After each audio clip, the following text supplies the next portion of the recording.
All right, our next speaker is Maurice Martin. Now, Maurice, this young man is he's awesome. So I got a chance to meet him several months ago, and he came on my Mastering Adam podcast. Maurice is a two-time best-selling author, is inspirational speaker, counselor, and coach, and award-winning vocalist. But if you follow him for just a short period of time, you'll find out he does a whole lot more than that. He has a young family and stuff, and just loving life and very intuitive. Cheryl and I did an interview with him a couple weeks ago, and he picked up on stuff. I'm like, how did he know that? So something's up with that. So, Marius, maybe you can let the let the folks know how you can be so intuitive, my friend. How did he know it? We'll call that the Holy Spirit, my friend. Yeah. Well, I am so happy to be joining you guys today. I apologize. I don't know how I sound, but I will say I've been under the weather for the last few days. And so one thing I realized, I was talking to my wife, and she said, "Are you going to be able to make it?" And I said, "I can do anything for 10 minutes." And I want you guys to think about that for a little bit, 10 minutes. All of the speakers that you're going to be hearing during this session are going to have at least 10 minutes to sit and speak to you. And I've learned in my young 7-year marriage that 10 minutes can make all the difference in who you become and how your marriage evolves. There's these times where you'll think to yourself, boy, I wish that I, could communicate better. I wish that we were more on the same page about this or about that. But we always seem to have a but there. We would work on this but. I would have grown with this area but. And unfortunately, we never get on the other side of that but, into the place of working towards the thing we say we'd like to see realized. I want to begin today by just planting the seed that if you could just spend 10 minutes a day connecting, conversing, considering things that are important not only to you, but to your marriage, that you would find that over time, 10 minutes a day, or 10 minutes an hour, or 10 minutes a week, or whatever it is that you decide to invest in little parts of your relationship will go so far over a year, over 5 years, over 10 years. Well, Maurice, what would I do within my 10 minutes? I have 3 different principles that I want to talk to you about today that I want you to consider. And the first principle I want to give you is simply vision leads to precision. Vision leads to precision. I need to give you permission to dream a little bit. Maybe you're in a married relationship. Maybe you're thinking about committing and getting into that place in your life, or you're on your way there. Or maybe, here it is, you're trying to reconsider what your marriage needs to be because it's been a little bit rough. In all of those situations, vision leads to precision. I dare you to sit down and ask yourself, what do I want my relationship to look like? No, not only that, but what do I want to look like within it? What's important to me? What's valuable to me? What means something to me?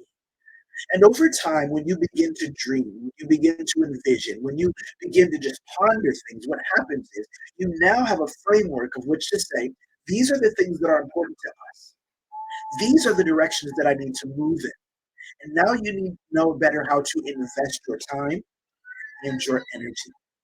I want you to consider the fact that your vision for your family cannot be the same as mine. And the chances are that the next person over, that your next door neighbor, your cousins, your sisters, your brothers, their vision for life, love, and the pursuit of happiness is also different. Maurice, is this just a selfish question? Well, it can be, but it can also be a faith-based question, a spiritual one. Dear God, how do you see our relationship? And how do you see me within it? I want to challenge you today to consider the fact that when you really begin to understand what you want out of your journey, you can invest the time, even 10 minutes a day, to saying, I want to be a better communicator. So for 10 minutes a day, I'm going to sit down and I'm just going to talk to my wife. Angel just now talked about the 5 love languages. Here's the crazy thing. My wife's number 1 love language is physical touch. That's my number 5. And so I have been trying to invest at least 10 minutes, if not every day, every other day, in holding her hand. Now, for some of you, you're like, Maurice, that's like really lame. No, you don't understand. So you don't know anything about my life and my journey. So you don't know that I grew up and I dealt with a lot of physical abuse. You don't know that I grew up in a house where mom didn't hug.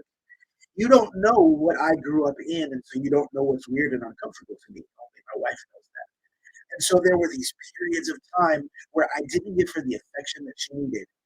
And so even today, before I walked into the room, I stopped and just put my hands on her shoulder and rubbed her shoulder a little bit. Not because it was natural to me, but because I was investing. And so I want to give you number one, the principle of vision leading to precision. But then there's this very necessary thing that we need to understand, which is that even after you set your vision, healing will break through your current ceiling. Healing will break through your current ceiling. Here's reality.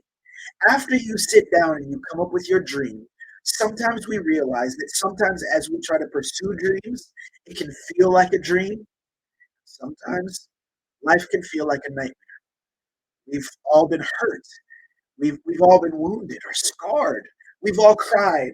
We've all hurt one another in relationships. That's part of the journey. And the reality is that you had some pain even before you met your beautiful partner, even before you met that person that you love and you admire and you believe in, you've had some pain. And sometimes in the midst of a growing journey, you'll find that the reason that you're not doing as well as you wish you could, why you keep hitting a ceiling for some reason that you can't seem to break through, is because you need to heal.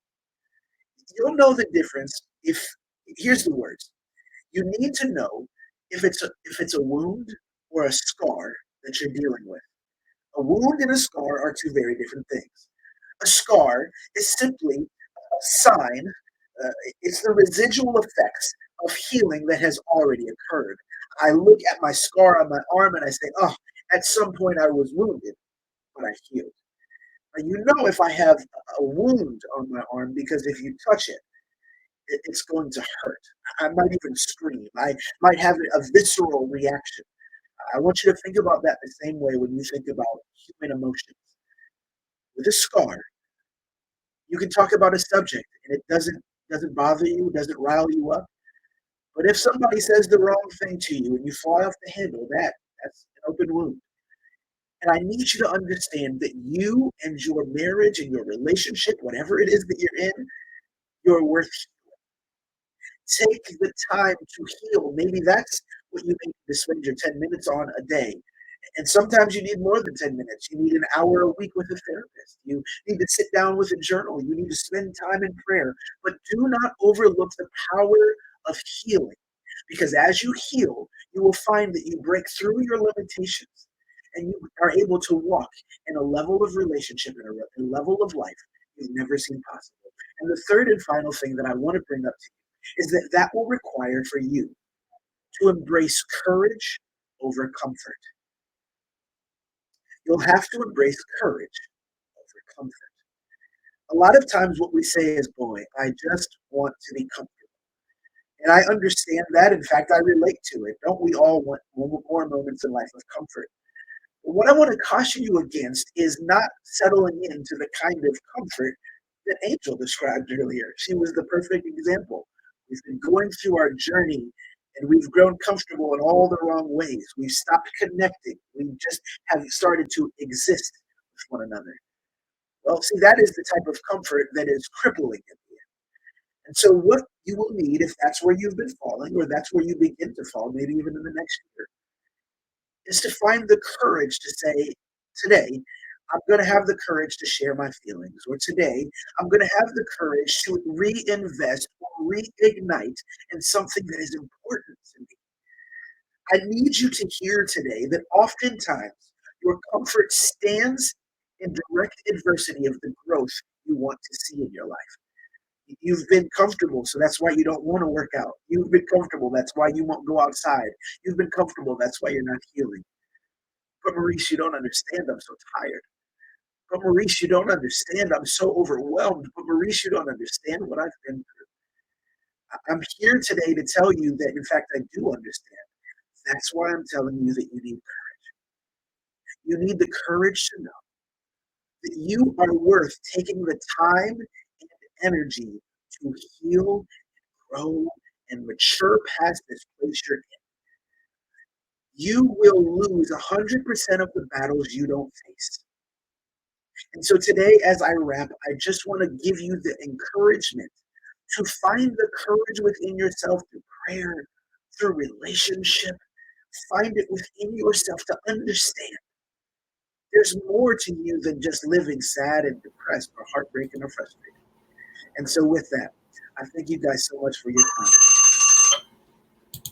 Thank you, Maurice. And timing is excellent as always. That's a great job and great information. You know, I've always, ever since we met, you know, I follow you now and stuff. I'm kind of like a Maurice groupie, like in the background, following you around, you know, hoping one day that I could be in that aura. I thank you guys so much for your time. I appreciate you, brother. Thank Appreciate you. A lot.